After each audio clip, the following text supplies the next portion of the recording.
नमस्कार, सिटी हलचल में आपका स्वागत है। आइए नजर डालते हैं आज की सुर्खियों पर। मेयर द्वारा सफाई कार्यों का निरीक्षण किया गया। पुलिस अधीक्षक ने आमजन से अपील की। उत्थान संस्थान में मॉक ड्रिल का हुआ आयोजन। भारतीय सेना पर हमें गर्व है, कहा मेयर सुमन बहमनी ने। महाराजा अग्रसेन कॉलेज में नागरिक सुरक्षा कार्यक्रम आयोजित किया गया। पेट्रोल पंप संचालकों से पुलिस अधीक्षक ने की अपील। जिला उपायुक्त पार्थ गुप्ता ने पत्रकारों से बात की। सेफ सिटी टीम ने छात्राओं को किया जागरूक। मेयर ने वार्ड नंबर 16 का किया निरीक्षण। रादौर थाना प्रभारी ने ग्रामीणों की बैठक बुलाई और उद्योग व्यापार मंडल ने विधायक को मांग पत्र सौंपा। और अब गतिविधियां विस्तार से।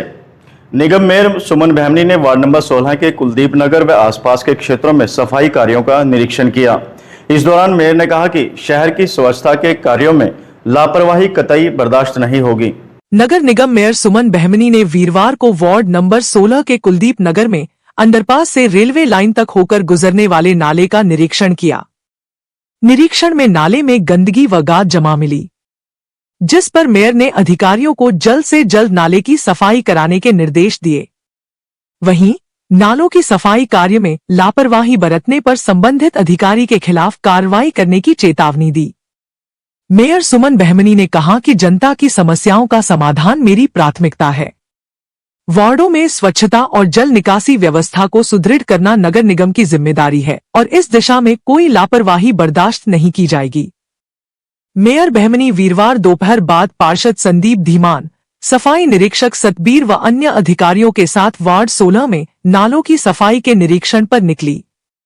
उन्होंने वार्ड 16 में विभिन्न कॉलोनियों से निकलकर कुलदीप नगर में आ रहे बड़े नाले की सफाई का जायजा लिया। अंडरपास से होते हुए उन्होंने रेलवे लाइन से नाले का निरीक्षण किया। निरीक्षण के दौरान मेयर ने नाले में जमी गाद, कचरा और जल निकासी की बाधाओं को गंभीरता से देखा और मौके पर ही अधिकारियों को निर्देश दिए कि मानसून से पहले नाले की पूरी तरह से सफाई करवाई जाए। पुलिस अधीक्षक ने व्यापारियों एवं आमजन का आह्वान करते हुए कहा कि जनता के जान माल की सुरक्षा करना पुलिस की प्राथमिकता है। ऐसे में अपने घरों व दुकानों के बाहर सीसीटीवी कैमरा अवश्य लगवाएं तथा पुलिस का सहयोग करें। पुलिस अधीक्षक ने उद्योग व्यापार मंडल व ज्वेलरी शॉप संचालकों को कहा कि जान माल की सुरक्षा हमारी प्राथमिकता है। सभी दुकानदारों व ज्वेलरी शॉप संचालक अच्छे एवं उच्च गुणवत्ता के सीसीटीवी कैमरा लगवाएं और यह भी सुनिश्चित करें कि सभी कैमरे चालू हालत में हो। समय समय पर उनकी जांच करते रहे और अगर कोई कैमरा खराब हो जाए तो बिना देरी के उसकी मरम्मत करवाएं। सीसीटीवी का कम से कम 1 महीने का बैकअप अवश्य रखें। इसके साथ ही पुलिस अधीक्षक ने कहा कि सभी लोग कैमरों को इस प्रकार स्थापित करवाएं कि उनमें शॉप के सामने से गुजरने वाले वाहनों की नंबर प्लेट स्पष्ट रूप से दिखाई दे। उन्होंने कहा कि कैमरे 24 घंटे काम करते हैं, इससे आपराधिक गतिविधियों पर निगाह रखी जा सकती है। अपराध होने पर कैमरे पुलिस के भी सहायक होते हैं। सुरक्षा के दृष्टि से डायल 112 तथा पुलिस की गाड़ियां बाजारों में पेट्रोलिंग करती रहती है। किसी भी प्रकार की आशंका होने पर बिना किसी देरी के पुलिस को सूचित करें। उन्होंने कहा कि सभी संचालकों व उनके वहां पर काम करने वाले कर्मचारियों के पास नजदीकी थाना चौकी व उनके प्रभारी का नंबर अवश्य होना चाहिए। उत्थान संस्थान की कोशिश इकाई के दिव्यांग बच्चों को युद्ध के दौरान आत्मरक्षा के लिए मॉक ड्रिल करवाई गई। संस्थान की डायरेक्टर डॉक्टर अंजू वाजपेयी ने बताया कि इस आयोजन में बच्चों ने उत्साहपूर्वक भाग लिया। उत्थान संस्थान ने कोशिश इकाई के दिव्यांग बच्चों को युद्ध के दौरान सायरन बजने पर आत्मरक्षा के लिए मॉक ड्रिल की ट्रेनिंग दी गई। ट्रेनिंग के दौरान उत्थान संस्थान की डायरेक्टर डॉक्टर अंजू वाजपेयी ने कहा कि मॉक ड्रिल वो अभ्यास है जो युद्ध के समय पर आत्मरक्षा का ज्ञान देती है। ये अभ्यास यह सुनिश्चित करने के लिए आवश्यक है कि हर कोई जानता है कि वास्तविक आपातकाल की स्थिति में कैसे जल्दी, सुरक्षित और कुशलता से खुद का बचाव करना है। जब सभी लोगों को यह ज्ञात होता है कि ऐसी परिस्थिति में कैसे प्रतिक्रिया करनी है, तो वास्तविक आपातकाल के दौरान उनके घबराने की संभावना कम होती है, जिसके परिणामस्वरूप अधिक सुरक्षित महसूस करते हैं। यह मॉक ड्रिल नागरिकों को युद्धकालीन परिस्थितियों के लिए मानसिक और शारीरिक रूप से तैयार करती है। महान शिक्षाविद डॉक्टर पी.के. वाजपेयी ने कहा कि मॉक ड्रिल के दौरान हवाई हमले की चेतावनी के लिए सायरन बजाए जाते हैं। इस स्थिति में जब भी संभव हो मजबूत और सुरक्षित स्थानों से रहे, जैसे कि भूमिगत आश्रय या कमरों में खिड़कियां और दरवाजों से दूर रहें। जिला उपायुक्त पार्थ गुप्ता ने पत्रकार वार्ता को संबोधित करते हुए कहा कि भारतीय सेना द्वारा जारी ऑपरेशन सिंदूर से प्रभावित दुश्मन देश की जवाबी कार्रवाई भी जारी है। ऐसे में प्रशासन द्वारा जिला में विभिन्न स्थानों पर अलर्ट सायरन बजाया गया ताकि जनता को सचेत किया जा सके। उन्होंने नागरिकों से अपील की है कि अति आवश्यक कार्य होने पर ही घर से बाहर निकलें।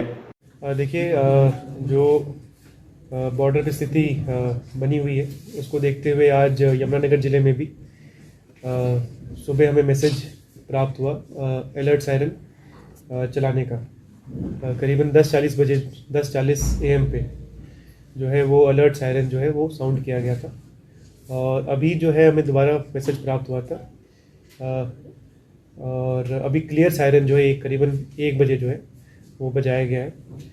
और आगे अभी जो स्थिति को जो हम लोग जो है उसको वॉच कर रहे हैं, हमारी टीम्स जो है वो हैं और सिचुएशन अभी यमुनानगर में ज़िले में कहीं से ऐसी कोई घटना नहीं हुई है। चीज़ अभी जो यमुनानगर ज़िले में स्थिति पीसफुल बनी हुई है और रेगुलरली हम लोग जो है डिपार्टमेंट्स की मीटिंग कर रहे हैं और मीडिया के साथियों के थ्रू जो यमुनानगर ज़िले के निवासी हैं उनसे यही अनुरोध है कि पैनिक ना हो। ये जो स्थिति है प्रशासन सरकार कंटिन्यूसली इसमें अपनी तैयारियां कर रहा है और जो अगर कभी सायरन बजता है तो जैसे हम जो सरकार के द्वारा दिशा निर्देश दिए गए हैं उनका पालन करें और कामली जो है पीसफुली उन निर्देशों का पालन करें। और अभी भी जैसे आज जो सायरन जब बजा था अलर्ट वाला, उसमें लोगों से यही अपेक्षा थी कि वो एक अपने जो सेफ घर में या कहीं पे भी इस्टेब्लिशमेंट में कोई भी सेफ स्पेस में जाके अंदर जो है अंदर रहे। कोई आवश्यक काम हो तभी, जरूरी काम हो तभी बाहर निकले, अन्यथा मूवमेंट जो है अवॉइड करें। और रात में अगर सायरन बजता है तो आपने जो अपनी घर की एस्टेब्लिशमेंट की हर प्रकार की बिजली अंदर बाहर की वो बंद कर लेनी है और अपने दरवाजे और जो खिड़कियां हैं उसको बंद रिकवर कर लेना है। और कोई और एहतियात अगर प्रशासन की तरफ जारी होगा उनका निर्देशों का आप कोऑपरेट करते हुए उनको पालन करें ताकि हम लोग जो है पीसफुली और कामली सिचुएशन से डील कर सकें। उद्योग व्यापार मंडल हरियाणा के बैनर तले तथा मंडल के अध्यक्ष महेंद्र मित्तल के नेतृत्व में विधायक यमुनानगर को एक मांग पत्र सौंपा गया। इस दौरान भारी संख्या में व्यापारी उपस्थित रहे। उद्योग व्यापार मंडल हरियाणा के प्रदेशाध्यक्ष महेंद्र मित्तल के नेतृत्व में यमुनानगर के व्यापारियों के द्वारा यमुनानगर विधायक को मांग पत्र सौंपा गया। मौके पर संजय मित्तल, दीपक कपूर, कैलाश अग्रवाल, कृष्ण सिंगला, गौरव गोयल, अनिल अग्रवाल, पुलकित अग्रवाल, विजय सेठी, संजीव गुप्ता, सतविंदर चावला, विपिन गुप्ता, संदीप, विजय अग्रवाल, कमल धीमान, सुरेश धीमान, दीपक वर्मा, राहुल वर्मा आदि व्यापारी उपस्थित रहे। मांग पत्र में कहा गया कि पुराना रादौर रोड जिले का सबसे पुराना बाजार है, जहां पर 5 राज्यों के व्यापारी सामान लेने आते हैं। आज के अंक में बस इतना ही। अगले अंक में फिर मिलते हैं, तब तक के लिए नमस्कार।